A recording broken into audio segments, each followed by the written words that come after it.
নমস্কার, প্রত্যেককে জানাই স্বাগতম। আজকে আমরা আলোচনা করব দেবগুরু বৃহস্পতির রাশি সঞ্চার এবং দেবগুরু বৃহস্পতি মেষ রাশি থেকে প্রবেশ করবেন বৃষ রাশিতে।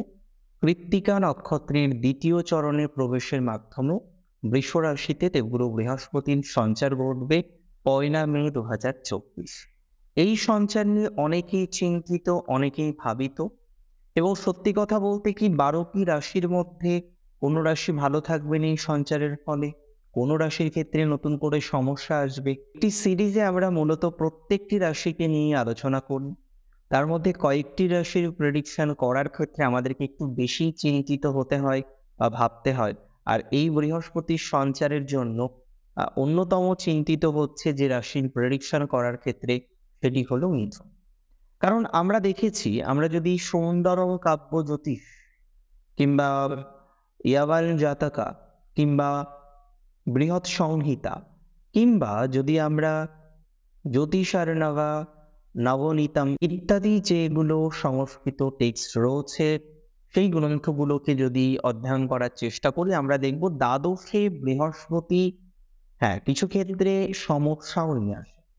আমরা সমস্যাগুলো জানবো, সমাধানগুলো জানবো, পজিটিভিটিটাও জানবো, আর যদি সত্যি কোনো ক্ষেত্রে সাময়িক নেগেটিভিটি আসে সেটি সম্পর্কে প্রথম থেকেই সতর্কতা অবলম্বন করব। দেখুন, আজকের ভিডিওটি কোনোভাবেই আপনাকে ডিসঅ্যাপয়েন্টেড করার জন্য নয়। সর্বদাই আমি চেষ্টা করি যাতে একটু ধনাত্মক শব্দাবলীর প্রয়োগ আপনাকে মানসিকভাবে এনহ্যান্স করতে পারে, তার জন্য চেষ্টা করা। আজকেও আমি চেষ্টা করব যতটা সঠিক তথ্য আপনাদের কাছে শেয়ার করতে পারি সেটি। দেখুন, দ্বাদশে বৃহস্পতি খরচ কিন্তু বাড়াবে, ব্যয় কিন্তু বৃদ্ধিপ্রাপ্ত করাবে। আমরা দেখব দ্বাদশে বৃহস্পতি যখন অবস্থান করে, তার প্রথম যে দৃষ্টিটি রয়েছে পঞ্চম দৃষ্টি, সেই পঞ্চম দৃষ্টি কিন্তু থাকবে আপনার রাশি সাপেক্ষে রাশির চতুর্থে। তার সপ্তম দৃষ্টি থাকবে আপনার রাশির ষষ্ঠে, তার নবম দৃষ্টি থাকবে আপনার রাশির অষ্টমে। তো চতুর্থ, ষষ্ঠ এবং অষ্টম ঘরে দেবগুরু বৃহস্পতির দৃষ্টি এবং দ্বাদশে অবস্থান বেশ কিছু ক্ষেত্রেই আপনাদের পজিটিভিটিও নিয়ে আসবে, আমি বলছি বেশ কিছু ক্ষেত্রে সমস্যাও নিয়ে আসবে। পজিটিভ বিষয়গুলো কোনগুলো সেটা প্রথমে একটু বোঝার চেষ্টা করুন। দেখুন, শাস্ত্র বলছে এই ধরনের কম্বিনেশনে নেটিভ একজন জাতক তার জন্মস্থানে থাকতে বেশ অস্বাচ্ছন্দ্য বোধ করে। তাহলে যারা বিদেশে যাওয়ার জন্য পরিকল্পনা করছেন এই সময়টিকে বেছে নিতে পারেন। আমার মনে হয় অপেক্ষাকৃত যারা বিদেশে সংযোগে রয়েছেন, বিদেশে যেতে চাইছেন, 1 মে 2024 পরে আপনি বাইরে যাওয়ার, ফরেন ট্রাভেল করার, ফরেন সেটেলমেন্ট করার চেষ্টা করতে পারেন। এবং আমি প্রায়শই নিশ্চিত 60% বেশি জাতক জাতিকারা যারা মিথুন রাশির রয়েছেন তারা এই সংযোগের প্রভাবে লাভবান হবে। অর্থাৎ এই ক্ষেত্রে দূরে যাওয়া বা বিদেশ যাওয়ার ক্ষেত্রে শুভ সমন্বয় আমরা দেখতে পারবো। দ্বিতীয়ত, যারা বর্তমানে দেশে রয়েছেন কিন্তু একটা টাইমে বিদেশে ছিলেন, কোনো একটা কারণের জন্য, অস্বাচ্ছন্দ্যের জন্য আপনাকে দেশে ফিরে আসতে হয়েছিল, তাদের ক্ষেত্রেও নতুন করে যাওয়ার পসিবিলিটিস তৈরি হবে। অনেকেরই ভিসা কেন্দ্রিক কিছু সমস্যা হচ্ছিল, পিআরের জন্য অ্যাপ্লাই করছিলেন, বারবার রিজেকশন আসছিল। এই ধরনের ক্ষেত্রে কিন্তু একটা ধনাত্মকতা প্রাপ্তির মতো অবকাশ লক্ষ্য করা যায় যদি আপনার রাশিটি হয়ে থাকে মিথুন। মিথুনের ক্ষেত্রে আমরা কিন্তু খরচ হতে দেখব, তবে অসপিসিয়াস কিছু খরচ হওয়ার সম্ভাবনাও থাকবে। যেমনটি বলছে ইয়াবানা জাতকা, যবন জাতকের ক্ষেত্রে এই প্রভাবটি বা এই শব্দাবলীর প্রয়োগ করা হচ্ছে যে আপনার কিছু অসপিসিয়াস ইনভেস্টমেন্ট সম্ভব। অর্থাৎ আপনি একটা মন্দির করতে চাইছিলেন, আপনি একটা দান করতে চাইছিলেন, আপনি একটা এনজিও করতে চাইছিলেন শুধুমাত্র জনহিতকর কার্যাবলী করার জন্য।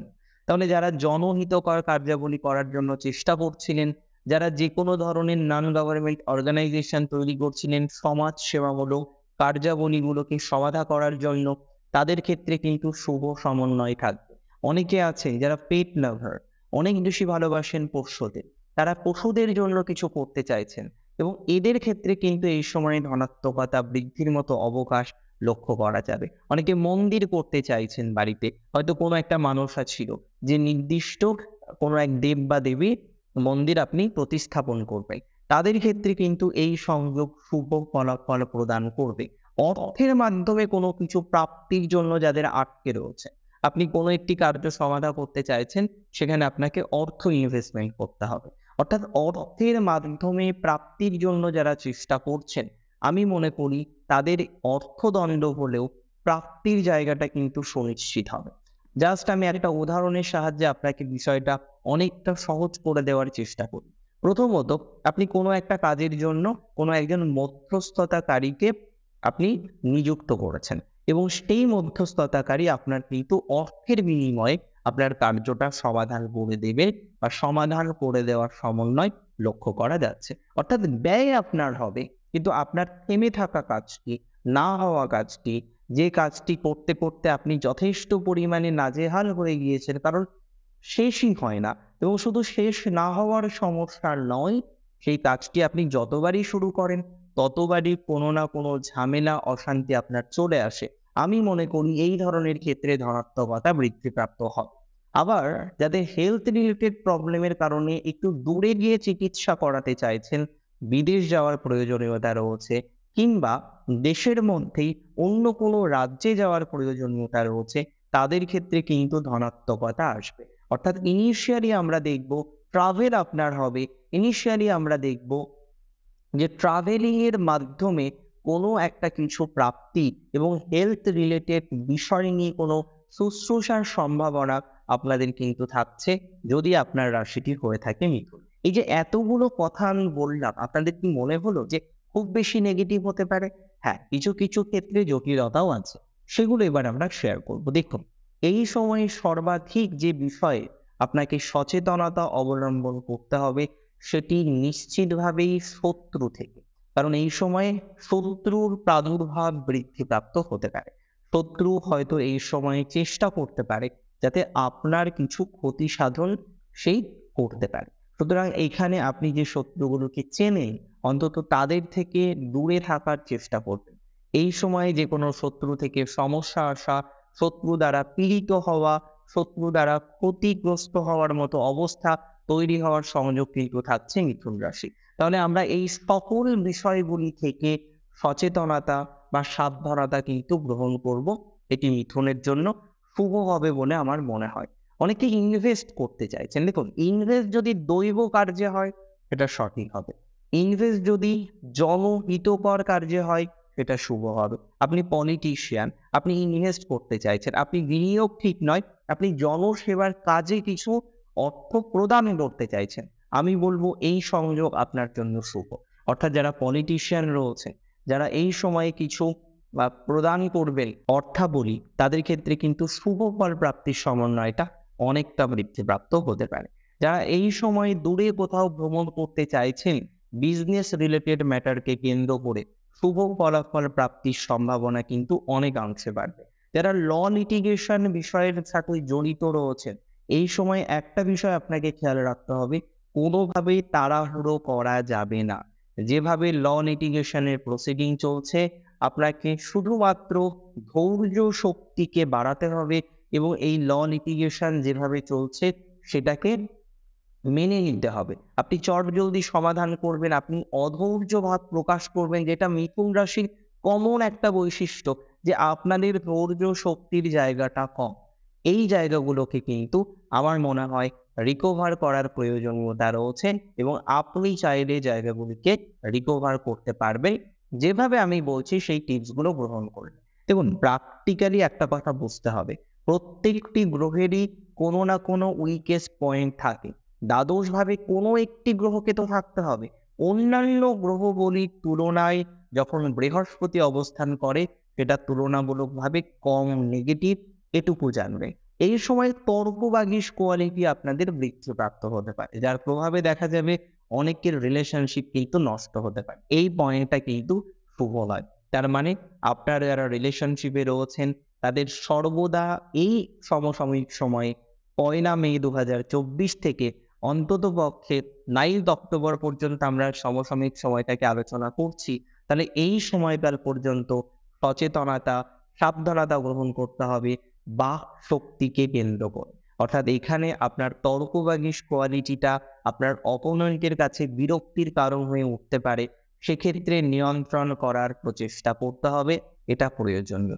দ্বিতীয়ত, খুব ভালোভাবে বুঝুন, কোনো বয়সে বড় ব্যক্তির কথা শুনে ইনভেস্ট করবেন না। এই সময়ে আপনারা বয়সে বড় কোনো ব্যক্তির কথা শুনে ইনভেস্ট করবেন না।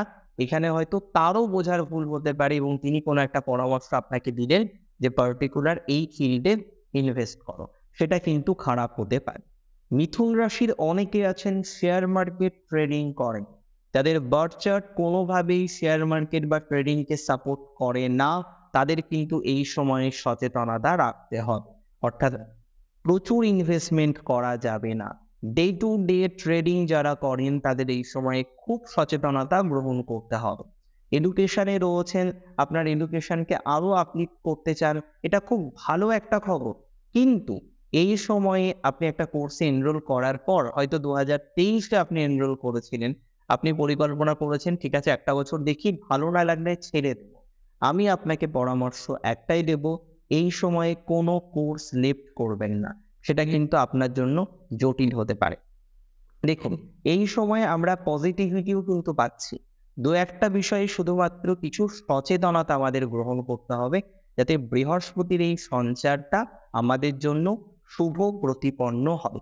ইনভেস্ট হবে, ইনভেস্ট তখনই আমরা করতে পারবো যখন আয় বৃদ্ধি হবে। তাহলে এই সঞ্চার কোথাও যেন গিয়ে আপনাদের কিছু সম্পত্তি প্রাপ্তি, অর্থনৈতিক জায়গাকেও রিপ্রেজেন্ট করে। কারণ যদি আয় না বাড়ে তাহলে ব্যয় বাড়বে না, সুতরাং ব্যয় যখন বাড়বে কোনো না কোনোভাবে আয় আসতে পারে। হ্যাঁ, এই কথাটাও সত্য যে লোন বা বিভিন্ন রকম ইএমআই এর মাধ্যমেও কিছু ব্যয় হওয়ার সংযোগ দিচ্ছে। এক্ষেত্রে আপনাদের আমি পরামর্শ দেব, যতটা সম্ভব সংযত হওয়া যায়, সংযত হওয়ার মাধ্যমেই অর্থ বিনিয়োগ করা, অর্থ খরচ করা, এগুলোর টেন্ডেন্সি আপনাকে তৈরি করতে হবে, সেটা আপনার জন্য শুভ হবে। আরেকটা কথা বলি, দেখুন এই সময় অনেকেরই কিছু রিচুয়ালস হবে বাড়িতে, বিয়ের অনুষ্ঠান হতে পারে, যে কোনো ধরনের অনুষ্ঠান হতে পারে সামাজিকভাবে। সেখানে আমি একটাই পরামর্শ আপনাকে দেব যে অর্থটা খরচ করবেন, অবশ্যই একটা অনুষ্ঠান আপনার খরচ করার প্রয়োজনীয়তা থাকে, কিন্তু ততটাই করুন যতটা প্রয়োজনীয়তা আছে। আমি মিথুন রাশির ক্ষেত্রে দেখেছি এরা 2-1 সময় বেশ কৃপণতা করে। কোন ক্ষেত্রে? যে ক্ষেত্রটা হয়তো প্রয়োজনীয়, আর যে ক্ষেত্রে হয়তো প্রয়োজনীয় নয় সেক্ষেত্রে প্রচুর টাকা অমিতব্যয়ীর মতো এরা ঢেলে দেয়। এই জায়গাটাকে কিন্তু নিয়ন্ত্রণ করার প্রয়োজনীয়তা রয়েছে। যদিও এই যে সময়কালটা চলবে, আমরা ইনিশিয়ালি মায়ের ক্ষেত্রে একটু জটিলতা পেলেও খুব জটিল জায়গা পাবো না। এমনিতেও 4th হাউসে যেহেতু কেতু বসে আছে, আপনাদের অনেকেই খুব ডিস্টার্ব মায়ের হেলথ নিয়ে, মাকে নিয়ে চিন্তায় আছেন। আমি বলছি বৃহস্পতির সঞ্চার কিছুটা আপনাকে রিল্যাক্সেশন দেবে, যেহেতু চতুর্থে বৃহস্পতির দৃষ্টি, আপনার রাশির কেন্দ্রভাবে বৃহস্পতির দৃষ্টি এক্সট্রিম নেগেটিভ নয়। অন্তত পক্ষে মায়ের ক্ষেত্রে কিছুটা হেল্প আসার সম্ভাবনা থাকবে। লড়াই করে কোনো কিছু জেতার টেন্ডেন্সি থাকবে, তবে লড়াই করতে গেলে ইনভেস্টও করতে হয়। আপনি লয়ার অ্যাপয়েন্ট করবেন, আপনাকে অর্থ বিনিয়োগ করতে হবে, তাহলে এখানে গিয়ে কিন্তু অর্থ বিনিয়োগের যোগ আছে এবং ইনভেস্ট করে জেতার যোগ আছে। এটা কিন্তু খুব ইম্পর্টেন্ট, এটা ভালো করে বুঝুন যে অর্থ শুধু বিনিয়োগ করবো তা নয়। আজকে আপনি একটা আইনি জটিলতায় ফেসেছেন, সেখানে আপনাকে কি করতে হবে? একটা ভালো লয়ার অ্যাপয়েন্ট করতে হবে। আপনি ভাবুন তো, একটা ভালো লয়ার অ্যাপয়েন্ট করলে আপনাকে ইনভেস্ট করতে হবে সেইভাবে, কিন্তু ইনভেস্ট করার ফলটা কি তিতো হবে? তিক্ত হবে? একদমই নয়। আমরা দেখব মিথুন রাশির জাতক জাতিকারা যে ইনভেস্ট করবে, বিশেষ করে ল লিটিগেশনে, বিশেষ করে প্রপার্টি ইনভেস্টমেন্ট, বিশেষ করে সেটা যদি দৈব সংক্রান্ত হয় বা পোষ্য সংক্রান্ত হয়, সেটি যদি এনজিও সংক্রান্ত হয়, সেটি যদি সোশ্যাল সংক্রান্ত হয়, আমার মনে হয় নেগেটিভ নয়। এটা আপনাদের ক্ষেত্রে একটা ধনাত্মক উপায় নিঃসন্দেহে নিয়ে আসবে, এ বিষয়ে কোনো সন্দেহ আমি প্রকাশ করছি না। এর পরের যে সঞ্চারটা নিয়ে আমরা আলোচনা করব সেটি হলো কতটা এনহান্সমেন্ট আমরা পেতে পারি মিথুন রাশির ক্ষেত্রে প্র্যাকটিক্যালি তাদের কর্মজীবনে। দেখুন, বাস্তবিক অর্থে এই সঞ্চার আপনাদের কর্মজীবনের ক্ষেত্রে প্রভূত পরিমাণে অ্যাটাচ নয়, তবে ডেফিনেটলি যেহেতু 10th হাউসের লর্ড, কর্মজীবনের ক্ষেত্রে পরিবর্তন আসবে। কেন পরিবর্তন আনবে ভালো করে বুঝুন। 10th লর্ড 12th দ্বাদশে বসে আছে দশমপতি এবং সেই দশমপতির দৃষ্টি থাকছে অষ্টম ভাবে। এই 12 এই হাউসগুলো পরিবর্তন আনে, কোনো সময় খারাপ পরিবর্তন, কোনো সময় ভালো পরিবর্তন। অবশ্যই জন্মছকের উপর ডিপেন্ড করে পরিবর্তন করবে। আমি মিথুনের যখন রাশিফল প্রকাশ করেছিলাম, আমার ভিডিও আপলোড করা আছে, আপনি দেখবেন। আমি কিন্তু বারবার বলেছিলাম যে 30শে এপ্রিল পর্যন্ত টাইমিং ভালো, আবার 9th অক্টোবরের পরে ভালো। এই যে মাঝের টাইমিংটা আমরা কিন্তু সেই সময় শেয়ার করি। এবং এটুকু আপনাদের বলি, একেবারে নেগেটিভ যাওয়ার কোনো প্রশ্নই নেই।